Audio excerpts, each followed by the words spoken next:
Opa, desculpa aí, gente, não achei aqui no Sixon também não dá, sabe que ele dessas regras de Fire, né? Ele dá o propagador, tudo, mas não dá a regra de Fire dos vértices. Então, vamos fazer um pouquinho com vocês? Só que fala aí. o alemão fazer o gráfico. Ele deu o curso dele, ele deu o seminário dele aí, ele está disponível aí, ele está aqui até o final de novembro, ele está disponível para vocês quiserem marcar. Eu falei para ele que tinha um grupo, ele falou, só marcar, se você quiser marcar um dia e você vir aí também organizar o pessoal, ele dá umas 2 aulas sobre isso, como é que funciona o pacote. Tá? Está aqui até o final de novembro. Deixa eu só colocar aqui um instantinho, isso aqui para a gente ver. Vamos pegar uma contribuição que vai ser. Qual o pacote dele? Ele usa um pacote que o pessoal do CERN usa para LHC, não sei o nome. Não. Ele falou o nome, mas eu não lembro. Mas não é o ativo, é o fitino, né? Mas o fitino é para fazer a conta de supersimetria. Eu acho que ele tem um pacote prévio que é só para fazer gráficos de time teorítica. Eu perguntei para ele, ele falou que eu falei isso mesmo com ele. Ele falou que, na verdade, ele não trabalha com isso, exatamente. Só que ele sabe quem trabalha. Né? Do gráfico de Firefox, quer dizer, não o fitino, mas o pacote. O giro global. Eu acho que não tem som, não, tem muito já. A gente conhece o CalcRep, tem vários. Tem CalcRep. Isso, tem sim. Tem sim, eu não sei qual que é o mais útil a isso, eu realmente não sei. Inclusive, a pergunta que eu fiz para ele sobre os parámetros fundamentais, porque quando eu fiz o mestrado, a Yara, ela usou para calcular as seções de shot de Zelin e W', ela usou o CalcRep e usou parâmetro tipo pseudo-rapidez do LHC. Entendi, sei. Por isso eu perguntei que você tinha como incluir isso, mas pelo visto o que ele trabalha é literalmente a sessão de choque pura, sem as restrições cinemáticas do aparelho. Tá certo, entendi. Eu vou conversar com ele então, para ver se ele consegue pelo menos dar um pacote para a gente, ou a pessoa lá, que ele pode dar umas instruções assim, como usar, né? Não vai dar trivial, não, isso é complicado, isso é bem complicado. O cara tem que aprender, depois que o cara aprende, tudo fica trivial, mas não tem que aprender usar o pacote. Isso que é o problema, é aprender o pacote. Deixa eu colocar esse termo aqui para a gente só ter uma ideia, que é o seguinte, DMI, WMI. Então ele vai DMI, WMI, star, ele vai fazer WMI, star, WMI. Vai ter um pedaço que vai ser isso aqui, WMI, WMI. Esse é um pedaço que vem. E depois o pedaço que vem daqui do outro, então tudo isso aqui é IE. Vamos pegar o pedaço que vem do outro. O outro é IE, FMI, Eu queria que essa regra para você. eu queria ver como é que a regra vai isso aqui. Então, esse termo aqui, MI, WMI, AMI, WMI.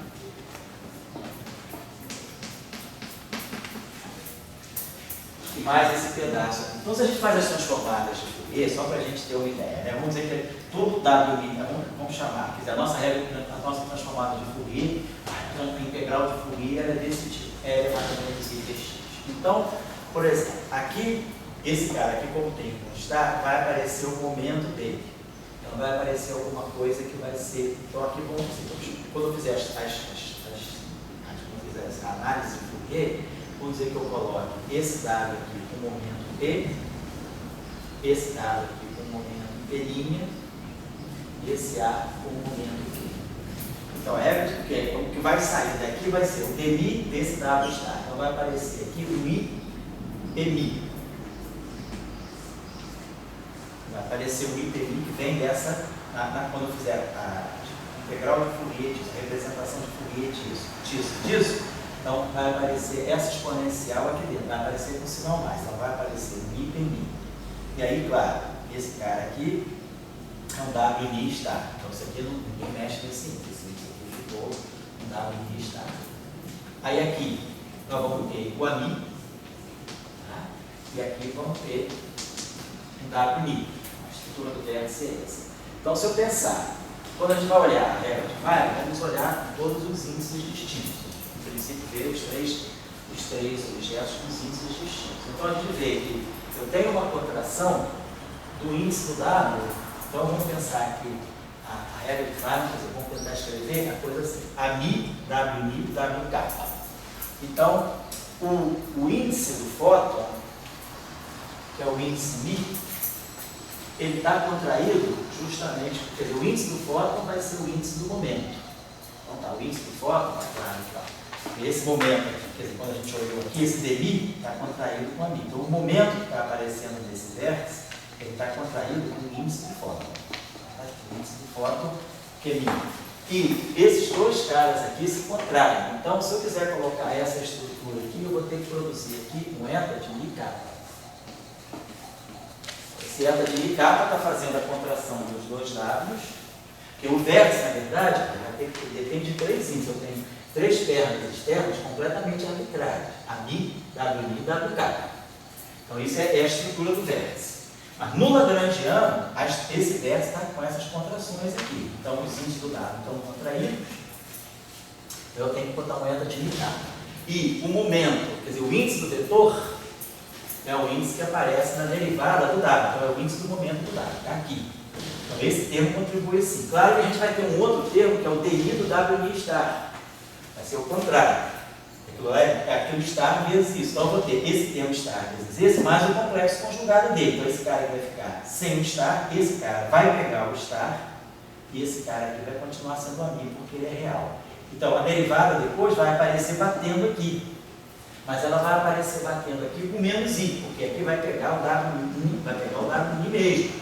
Mas, ao mesmo tempo, esse vértice, quando pega o complexo conjugado, ele vem com menos i. Então, vai aparecer a soma dos dois momentos. Então, vai aparecer alguma coisa assim, ó. P mais P' índice mi eta mi kappa. Que é exatamente o verso daquele D escalar. Até aí, isso aí, o W está funcionando como no caso daquele D escalar. Aquele D escalar, isso aqui é Φ star, Φ A. Então, o vértice carrega a derivada, a soma desses momentos carrega o índice do fóton. E, como aqui é escalar, eu não tenho nada. Nesse caso aqui, eu contraio esses dois. É como se esses dois caras aqui tivessem substituído o escalar. É o W contraído com o W. Então, esse vértice é basicamente o vértice do escalar. Agora, se eu quiser olhar a contribuição daquele vértice lá, então esse vértice é a mesma coisa. Eu vou querer colocar dentro dessa estrutura. Eu vou querer escrever esse vértice como tendo um ami, um WI kappa, WI star, vamos colocar assim, e um WI. Estou colocando esquematicamente o vértice só, tá? Por que você inclui o eta mi kappa? Porque eu tenho que fazer a contração desses dois índices. Como esses dois vértices são distintos, para eu contrair eles, eu preciso colocar um eta mi kappa. Escrever no final com. Vai ficar um WI. Isso, porque a estrutura é essa. O vértice. Isso, o vértice é assim. Ó, o vértice ele vai ter que ser V mini kappa. Ele vai ter que pegar os campos que estão nas pernas externas. WI, AMI, WI star, WK. A estrutura desse vértice é essa. É A, W star, W. Cada um com o seu índice. Então, o vértice vai ter que trazer uma estrutura tensorial de tal maneira a ver o que está acontecendo. A estrutura geral é essa. Eu coloco cada campo na perna externa com o seu índice. E coloco... Topológica. A estrutura como se fosse uma estrutura, vamos dizer, gráfica mesmo. E aqui eu vou colocar o que vai ser a regra de Feynman do meu vértice. Mas essa regra de Feynman, ela vai ter que obedecer, por exemplo, esse vértice aqui. Esse vértice aqui tem essa estrutura, isso aqui vem do lagrangiano. Então, esses dois índices estão contraídos. E o AMI carrega esse índice. Então, quando eu colocar essa informação aqui, eu vou ter que estar contraindo esses dois caras. Então, para eu contrair esses dois caras, eu vou ter que ter um eta de mi kappa. E o índice mi, ele fica com um momento pela asterina. Isso isso aqui é geral. Eu tenho que adaptar aquele vértice. E agora, esse vértice é essa forma aqui. Então, para eu adaptar esse vértice aqui a essa forma aqui, é necessário que eu acople o equilíbrio. Certo? Agora, vamos pegar o outro vértice, que é o vértice novo, que é esse vértice aqui. Então, é o IE, F mini, WI star, WI. Então, eu vou querer colocar esse vértice dentro de enquadrar ele dentro desse módulo aqui. Então, vamos lá. Então, isso aqui é IE, DMI a mi, menos DMI a mi, WI star, WI. Vamos, por exemplo, fazer, vou deixar isso aqui para não perder de vista essa estrutura aqui. regra de Feynman do vértice é P mi capa, a mi, W mi star, W capa. Então essa é a estrutura do meu. Eu boto cada campo com seu índice externo e o vértice vai ter que levar em conta o que esse termo está me dando. Aqui a gente está vendo que tem índices que estão contraídos, então isso vai ter que depois se refletir aqui. Então vamos primeiro fazer a transformada de Fourier. Então esse termo aqui, ele vai ter vai pegar aqui um PMI do A, então vai produzir um IE, vai produzir um outro I, né? Vai produzir um menos I, I com menos I dá 1, então vai ficar um E, vai me produzir o momento do fóton, então se eu chamar esse fóton, então se isso aqui é P, isso aqui é P', e isso aqui, vamos dizer, seja o Q, então ele vai estar me produzindo o momento do fóton, vai me produzir aqui um QMI, ani. QMI, ani, aí aqui vai ter o WMI estar, WMI. Então a gente está vendo que o momento do fóton, ele se contrai quando um cara desse, e eu tenho 3 índices livres, né? No final tem que ter 3 índices livres aqui, então esse momento aqui se contrai com um dado, então eu vou ter alguma coisa no momento aqui, e esses 2 índices aqui se contraem, que é algum delta aqui no meta também. Quando eu pegar esse termo aqui, ele tem um sinal menos aqui, né? E ele vai ter então aqui, agora aqui ele vai estar pegando o QMI do AMI, então ele vai ter aqui a mesma coisa. Como essa derivada aqui em cima desse cara, ele vai aparecer um momento, vai aparecer de novo menos I QMI. Menos I, o menos I dá menos 1, então vai aparecer menos E QMI. Aí aqui fica a mi. Aí aqui fica WMI estar. Eu estou só assim organizando com vocês como é que fica a regra de Feynman. Estou dizendo que tem fatores aí, tem sinais que vocês têm que corrigir. Aí vocês vão ter que procurem, porque talvez, pode ser que no próprio Heider tenha, no Heider não tem, não digo do Greiner, pode ser que o Greiner faça eletrodinâmica de spin 1.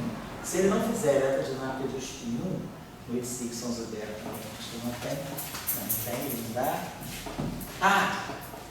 Tentem pegar o Schenck lá no apêndice dele, eu tenho a impressão que é o Schenck que dá as regras de Feynman para spin 0, para spin meio e para spin 1. Ele dá as 3 regras de Feynman. Então, tentem buscar. Eu estou só mostrando para vocês como é que a gente vê as regras de Feynman sair, mas acertar os fatores, isso tudo tendo feito um livro, eu prefiro que vocês olhem. A gente entendeu que, provavelmente o livro não vai explicar esses detalhes, mas vai dar para vocês a resposta. Vamos ver então agora o que está acontecendo aqui. Então nós vimos que, além desse vértice aqui, que deu para mim P mais P', né? O índice do fóton, onde P mais P' e um R, esse vértice aqui, o que ele está dando para nós? Vamos ver como é que eu enquadro esse vértice aqui dentro dessa separação, dessa parametrização aqui. O AMI, então, o vértice, o índice do A, o A está contraído com o W, ó, esse termo aqui. Então, o A está contraído com o W, então eu devo ter um eta de mi capa. Então, esse termo aqui deve estar me dando, quer dizer, um eta de mi capa. Por que mi capa? Porque o A, nesse termo aqui, está contraído com o W, então eu preciso contrair o A com esse W. Então, esse cara aqui vai fazer essa contração do mi capa. O índice que está aparecendo aqui, perdão, aqui, vou ver a ordem de tudo, a coisa que eu estou colocando aqui. Aqui nós estamos colocando o A, esse termo aqui, então eu tenho o W está contraído com o quê? E o A contraído com o W. O A contraído com o W. É delta de mi capa. E o índice, o momento do fóton está contraído com o estar. Então aqui vai produzir um QMI. Então, olha só, né? Eu colocaria no gráfico os índices capa lá, aonde? No gráfico que eu vi. Aqui. Tinha capa está ali nessa parte aí. O quê? Que eu Não, o capa está aí. Ah, está aqui, tá. Vamos lá. Aí, deixa eu botar feliz. Tá certo. Vamos fazer essa estrutura aqui. AMI, WMI estar, WK. A estrutura é essa. A gente está colocando essa. Então a regra de Feynman inversa, ela vai ter um índice I, um índice kappa e um índice I. Então esse verso aqui vai ter refletido dessa estrutura. Aqui, achei. Achou? Cheng-Li? Esse aqui no Cheng-Li, Deixa eu pôr aqui. Esse gráfico mesmo? É esse mesmo. O apêndice do Cheng-Li. Ah, então é isso. Não, não, Cheng-Li faz. É isso. Cheng-Li. Obrigado. Vou colocar já daqui a pouco. Então a estrutura é essa aqui, ó. Desse vértice aqui, esse vértice está me mostrando que o momento do fóton, que o momento do fóton, esse aqui, é o momento do fóton, ele está contraído com W star. Então, ele traz o índice do W star, né? Esse índice aqui está trazendo o índice do W star. Então, eu teria aqui esse vértice aqui, esse gráfico, eu teria uma coisa de 3 linhas aqui. Então, eu teria que colocar aqui, ó, um QNI. Porque ao colocar esse QNI aqui, esse QNI automaticamente se junta com o W, faz essa contração. QNI WMI star, mesma coisa que QNI WMI star. Eu preciso contrair o momento do fóton com o índice do W star. O momento do fóton, o momento do fóton é Q, mas o índice que ele vai carregar é o índice I, é o índice desse cara aqui. E o A está contraído com o W. Então o A está contraído com o W. Então eu tenho que produzir aqui um eta de I kappa. Então esse termo aqui colocado aqui, ele dá exatamente essa estrutura, claro, menos do E. E depois agora, esse termo aqui. Esse termo aqui está me pegando o momento do fóton contraído com o W, livre. Então eu deveria produzir um termo aqui que vai ser menos Q kappa. Esse cara aqui vai com esse. Então se eu colocar o Q kappa vai com esse. E agora, esses dois caras é que estão contraídos. Então eu colocaria agora um eta de I. Então esse vértice aqui, ele está me dando origem a esse. Só que no Cheng-Li, deixa eu colocar aqui para vocês. Tem 3 termos. São 3 termos. Pois é, no Cheng-Li, ele não está dando, deixa eu ver, ele tem K1 é o momento do fóton. Isso. K2, está certo? Tá certo. Ele. Então, quer dizer, juntando a regra de Feynman, quer dizer, mas na verdade, esse termo, quando eu fiz com vocês, ele tinha, eu só fiz um termo, mas na verdade aqui vão aparecer 2 termos que estão aqui. Então, são 2 termos que tem aqui, e com esses 2 termos que tem aqui, então, com esse termo aqui, que a gente pode reduzir tudo, quer dizer, a gente pode mostrar que esses 3 vértices ficam dessa forma. Deixa eu colocar aqui, então, a regra que o Cheng-Li está dando é essa aqui. Vou colocar para vocês aqui, ó. Esse aqui é o vértice do fóton. Esse aqui, vamos chamar de fazer isso aqui é o W. Isso aqui é o W. Então eu tenho ó, W, I, W lambda e a Mi. Tá, ele dá aqui os momentos. Ele dá um momento K2, ele vai dar um momento K1 entrando aqui. Dá um momento K2 entrando aqui, e dá um momento K3 entrando aqui. Então, ele sumariza essas regras de Feynman desse modo. Tem o fator menos IE, e aí ele vai ter a estrutura tensorial aqui. Ele vai ter K1 menos K2, lambda, eta mini, mais K2 menos K3, mi. Eta e lambda. Puxa, pera, tá certo. E depois ele vai ter aqui o K3 menos K1 mi. Eta lambda mi. Então, no final de tudo isso que eu fiz, a gente consegue condensar essas regras de Feynman. Então, vocês estão vendo que aqui está aparecendo o momento transfer. O quê? Então, quer dizer, o momento transfer, o momento do fóton é o K1. Então, vai aparecer K1 aqui, vai aparecer K1 aqui. Aparecem 2 vértices com K1. E depois, os índices K2 e K3, vai aparecer sempre uma coisa do tipo K2 mais K3, esse menos K2 com esse menos K3, esse mais K2 com esse mais K3. Aparece sempre a combinação K2 mais K3 junto. E vai aparecer uma combinação K1, um com sinal mais e um com sinal menos, da mesma forma que a gente tem. Então, essa regra que o Cheng-Li está dando aqui, é a regra que o Cheng-Li está dando aqui, é a regra de Feynman, né, que a gente pode derivar assim. Se vocês precisarem, não nessa aula de hoje, mas eu posso fazer uma aula apêndice com vocês. Você estava querendo ver como é que tira propagador. Eu posso mostrar a vocês também como é que a gente gera as regras de Feynman dos vértices. Olhando para o Lagrangiano, você detrai as regras de Feynman para os vértices também. Que é isso que os programas fazem, na verdade. Você dá o Lagrangiano, o programa já faz isso para você. Mas uma vez na vida é bom você saber fazer isso. Acho que no programa é até mais fácil dar os vértices diretos. Já dá os vértices diretos. Tira tudo para você. Por isso que é bom saber esse programa. Agora, é bom saber. Oi? Você não entende o programa. Você dá o vértice. Ah, você não dá, ele não tira para você? Não, ele tira o vértice. Ele tira. Tem programa que já tira o vértice. Porque eu usei esse dele, você tinha que dar. Ah, não, tem programa que você dá o Lagrangiano e ele já tira o vértice. Ele tira o vértice. Você dá o Lagrangiano e ele tira o vértice. Você está estudando quase a tua, então. A gente não tem muita tecnologia, quer dizer, porque a gente da área teórica não está acostumado com isso. Mas o cara que faz fenomenologia, ele não vai ficar podendo derivar a regra de Feynman toda hora. Então, esse programa já tem, você dá o Lagrangiano, ele já te dá os vértices, te dá os propagadores e te monta os gráficos de Feynman também. O programa daí, lembra que a gente tem estudado um pouquinho, sabe? Sei. Mas daí tem umas confusões lá que você não entende bem o programa, daí Sei. você tem umas variáveis. A tua ignorância é melhor fazer na mão. Não entendo, né? Porque se você não vai saber fazer o programa, vai levar tanto tempo, mas aí tem uma certa hora que não dá para fazer a mão. Por isso que é bom um cara que já tem experiência, dá uma dica, que ele tira os erros que você tem. Eu vou pedir pro Tobias, não, Matias, vir aqui e falar com vocês, assim, porque ele pode dar, assim, não, o que ele sabe ele passa, e o que ele não sabe ele pode passar as referências às pessoas, tá? Eu acho que isso é bom. Nesse momento da vida de vocês, que vocês estão aprendendo essas coisas, é bom saber isso. Facilita muito. Pode ser que nenhum de vocês vai usar isso diretamente na tese agora, mas na frente, aí de repente o cara quer fazer um trabalho de fenomenologia, você já sabe como usar esses pacotes para poder fazer.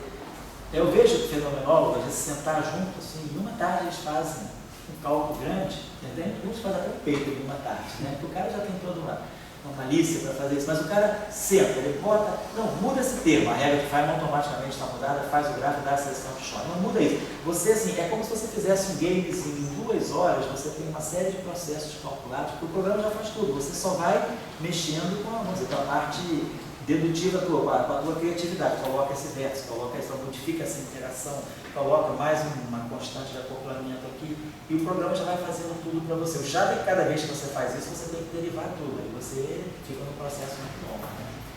Bom, então, o que eu estava falando com isso? As regras de Feynman estão claras. Então, nesse processo aqui, nós vamos ter que fazer a mesma coisinha. Nós vamos poder, por exemplo, vamos pegar aqui, linha externa de W,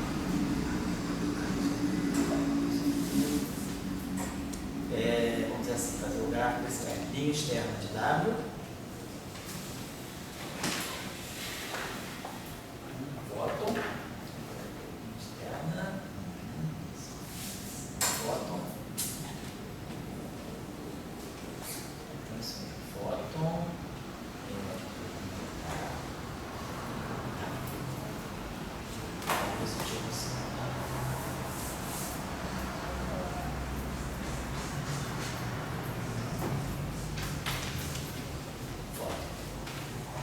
Então esse vértice aqui agora é o vértice que está fazendo o trabalho, né, que fez antes para nós no caso do elétron. O campo do fóton, o campo de matéria carregada, o campo de matéria carregada e o loop. No caso do elétron, a função de onda do elétron, propagador, fóton. Aqui é a mesma coisa.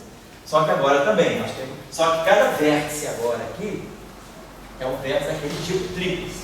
Então, cada vértice dele tem 3 termos. Como vocês observam, cada vértice desse tem 3 termos. 3 vezes 3, 9 vezes 3, 27. Vocês já vão ter 27 termos aqui, só de vértice. Vão ter que pegar a regra de Feynman desse vértice, que vai dar 3 termos. A regra de Feynman desse vértice, então vai ser 3 vezes 3 vezes 3 vezes 3 vezes 3, 3 termos. Vai dar 9, vai dar 27. Depois, esse propagador aqui, que é o propagador de um bóson vetorial massivo, nós já sabemos, ele tem 2 partes. Ele tem a parte transversa e a parte longitudinal. Então, ele é massivo. Então, cada propagador desse aqui tem 2 termos. Então, vai ficar 3 termos desse vértice, 2 termos desse propagador, 3 termos desse vértice, 2 termos desse propagador, 3 termos desse vértice e um termo do propagador do fóton. Então, vai ficar 6, 18, 36, 108 termos. Então, esse gráfico vai dar 108 termos para vocês. Aí, por lá. Então, nada melhor do que talvez esse gráfico já fazendo tudo. Né? Depois, quer dizer, esse gráfico, depois vocês têm outros gráficos também. Você tem que calcular desse caso aqui, a mesma vamos pegar um gráfico desse tipo aqui. Ó.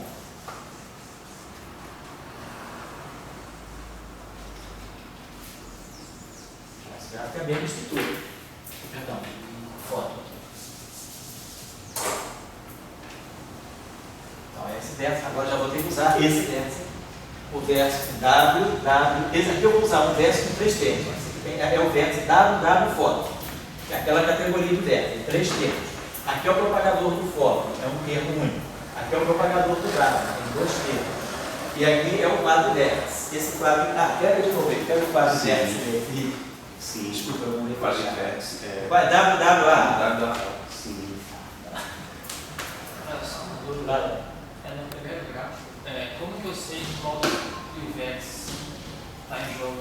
Como você sabe disso? Qual vértice está em jogo? Será que tem a derivada no A? Não, pois é. Essa regra de Feynman que foi dada, ela inclui tudo. Aquelas combinações que tem K1, K2, K2, aquela combinação, como eu mostrei para vocês, juntando aquele gráfico que eu fiz ali com aquele vértice que eu fiz ali, dá o vértice que vamos dar. Então, quando ele dá o vértice para nós, ele já dá o vértice completo, que é justamente para você evitar de botar cada vértice no gráfico, você fica mais trabalhoso. Então, você junta todos os vértices num só. Então, por isso tem 3 termos. Certo? É esse? É o de baixo. É o de baixo. O meio tem S. Então, esse vértice aqui é WWAA. Então, tem um S, Mi, isso. Então, tem 3 termos também. 3 então, termos. Esse vértice aqui também tem 3 termos. Só com elas, não tem momento. Esse vértice aqui não depende do momento, porque não tem nenhuma derivada atuando aqui. Então, nós temos 18 termos aqui. 18 termos, mas sempre 8 ali. E depois temos que fazer esse gráfico também, que vai ser mais 18 termos. Então, vamos ver, tá? 144 seriam 144 tipos de termos para manipular. Fora as integrais que o loop tem que calcular. Então, vai somando tudo. Então, quer dizer, seria bom vocês, não precisa fazer para fora, né? Mas seria bom se vocês tentassem fazer um esforcinho de já implementarem esse cálculo, por exemplo, num programa desse que possa funcionar. Certo? Eu vou ver com o Matias aqui, se não o Matias, eu tenho outras pessoas. Eu sei que tem o Alexandre Beriaev, que já esteve aqui no Brasil 2 vezes, até a gente não levou ele até a prova, né? Você não estava lá. Eu posso falar com ele de novo, ele pode dar umas instruções à distância para nós, porque ele é um cara que sabe fazer isso muito bem. Bom, então, essas são as regras. Então, o problema que a gente tem agora é esse, que é verificar, tentar calcular a correção ao G menos 2. Né? Na verdade, eu vou querer calcular a razão G menos 2 sobre 2 para o W. Na verdade, eu não conheço, isso aqui eu acho que ainda não tem resultado experimental.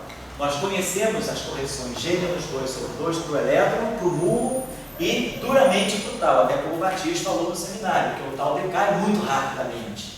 Então, é difícil experimentalmente medir a anomalia do momento magnético do tal. O melhor valor medido é o do elétron, o do nulo também é medido bem. Agora, a questão é, eu já procurei no PTG, nós não temos ainda nenhum resultado experimental da medida do G menos 2 para o W. Até também por quê? Porque o W decai muito rapidamente. W+, né, os Ws, eles são produzidos e decaem muito rapidamente. Então é um problema experimental medir o G menos 2 sobre 2 para o W. Agora, não é um problema teórico calcular o G menos 2 sobre 2 para o W. Quer dizer, calcular a correção de um loop ao momento magnético anômalo do espinho carregado. Então isso aqui é que também eu não achei na literatura. Vocês podem procurar para ver se vocês têm corrections, né? Provavelmente non-loop corrections to be W plus minus anomalous magnetic moment. Oi? No chip? Isso aí certamente algum japonês. Procurem ver, vocês podem procurar isso aqui, ó, no RapidPH ou no RapidPH. Outra palavra aqui no chip do Google? Essa aí é um monte de artigo aí mesmo, dessas coisas. Agora o W+, eu tenho que ter certeza que tem lá. Pô, é só uma sugestão, né? Não estou dizendo que ninguém tem que fazer, mas é um momento de aprender essas coisas. Tá, eu vou dar uma intervalinha agora, porque tem uma pessoa me esperando ali, são 3h15. Dá uma intervalinha de 15 minutos, 15 a 20 minutos, eu retorno daqui a pouco. Bom? Então, pessoal, estou instruindo vocês, né, sobre isso aí, para a gente agora dar uma discutida no potencial. Mas tem muito pouca coisa feita para SPIN 1, que eu estou querendo colocar para vocês isso. Correções, né, quer dizer, desse tipo aí para SPIN 1, porque o que tem de SPIN 1 elementar é o dado. Os demais SPINs 1 que a gente conhece são partículas compostas, são ressonâncias de meson, né? São estados compostos. Tem carga elétrica, mas são objetos compostos. Para objeto elementar, o que a gente teria que ver seria realmente para o W+. Eu não vi nenhum cálculo, não vi nenhum resultado experimental ainda. Do PDG não tem. Eu tentei procurar resultado experimental sobre. Vocês podem até procurar também no REP. No REP, eu acho que é pH, eu acho que é experimental. Não sei se é ESP, eu vou procurar. Da parte experimental, da parte de High Energy Experiment, né? Para ver se tem alguma coisa sobre medidas de momento magnético do SPIN 1. Oi? Isso aí dá prêmio Nobel. Isso é uma questão importante mesmo. É uma questão bastante interessante. Prêmio Nobel? Não é esse custo, né? É muito trabalhoso. Bom, eu vou dar um intervalinho para você.